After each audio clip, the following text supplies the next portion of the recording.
Assalamualaikum warahmatullahi wabarakatuh. Sebelumnya perkenalkan dulu, nama saya Arden Malik Muharram dari kelas Informatika A. Jadi di sini saya akan membahas tentang materi pemrograman berorientasi objek. Langsung saja ke materinya.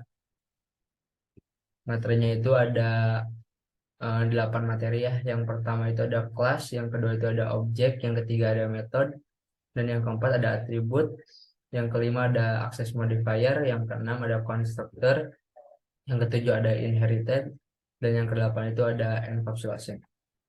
Sebelumnya kita bahas dulu apa itu OOP atau Object Orientasi Programming. Adalah metode programming yang berorientasi pada objek-objek yang saling berkaitan dan disusun ke dalam satu kelompok yang disebut dengan kelas.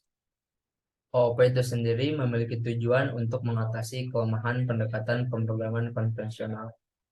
Selanjutnya langsung ke materi yang pertama, yaitu materi pertama ada kelas. Kelas adalah sebuah blueprint atau template untuk membuat suatu objek dalam OOP. Sebuah kelas yang menggambarkan sebuah objek yang dapat memiliki atribut dan metode. Jadi kelas itu pasti memiliki atribut dan metode itu sendiri.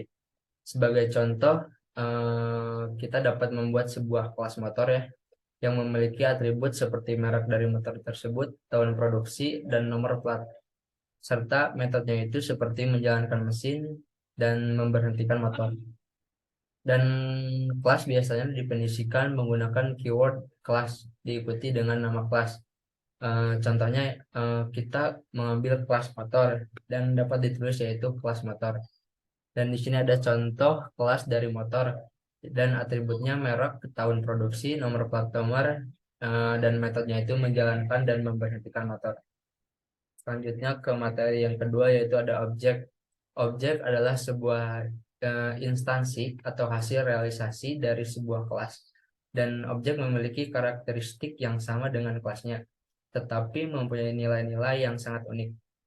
Misalnya jika kita telah mendefinisikan sebuah kelas motor, kita dapat membuat objek-objek motor tersebut seperti motor yang berbeda merek, tahun produksi, dan nomor plat nomor. Dan selanjutnya materi yang ketiga itu ada metode, dan metode adalah berperilaku atau aksi yang dapat dilakukan oleh objek. Di sini ada dua jenis metode ya dalam OOP itu.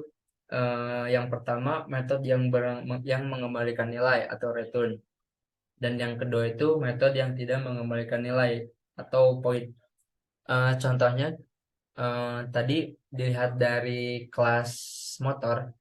Metode menyalakan mesin adalah sebuah metode yang tidak mengembalikan nilai, yaitu return.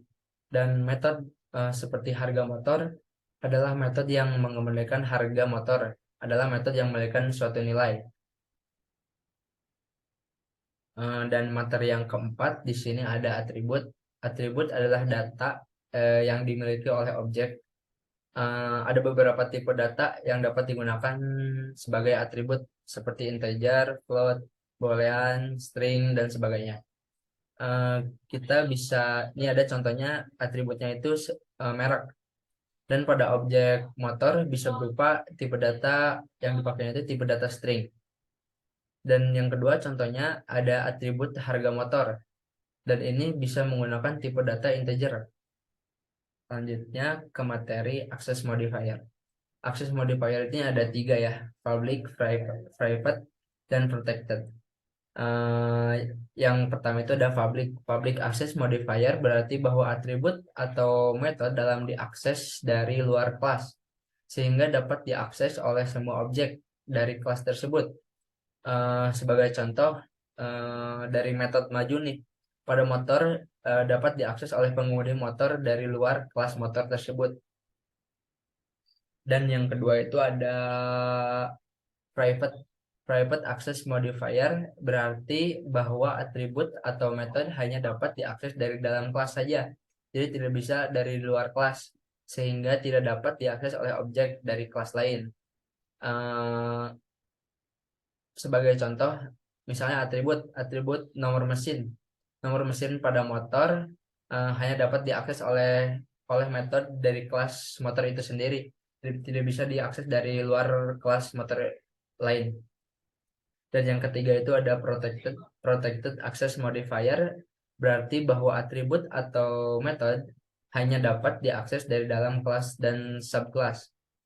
Sehingga hanya objek dari kelas atau subkelas tersebut yang dapat mengaksesnya. Sebagai contoh, misalnya metode berhenti nih. Metode berhenti pada motor hanya dapat diakses oleh subkelas motor sport. Misalnya, lanjut saja ke materi yang kelima ya.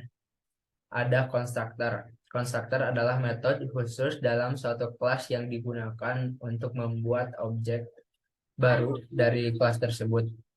Saat objek dibuat, konstruktor ini akan dijalankan untuk menginstalasi nilai awal pada atribut-atribut objek.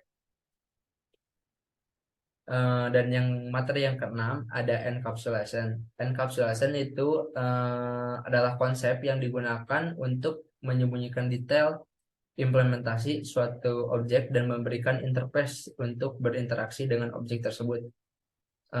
Dengan menggunakan encapsulation ini, detail implementasi objek atau metode atau atribut tidak dapat diakses secara langsung dari luar objek tersebut, tetapi hanya dapat diakses melalui interface yang disediakan oleh kelas tersebut, oleh objek tersebut.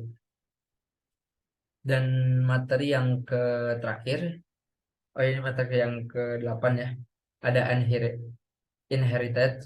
Inherited atau pewaris adalah suatu kelas yang dapat memperoleh sifat-sifat atau atribut dari kelas lain yang lebih generik. Kelas yang mewarisi sifat atau atribut dari kelas lain disebut subclass atau child class. Sedangkan kelas yang memberikan sifat atau atribut disebut superclass atau parent class. Mungkin sekiannya dari materi OOP yang saya sampaikan. Mohon maaf bila ada kesalahan. Eh, Cukup sekian dari saya. Wassalamualaikum warahmatullahi wabarakatuh.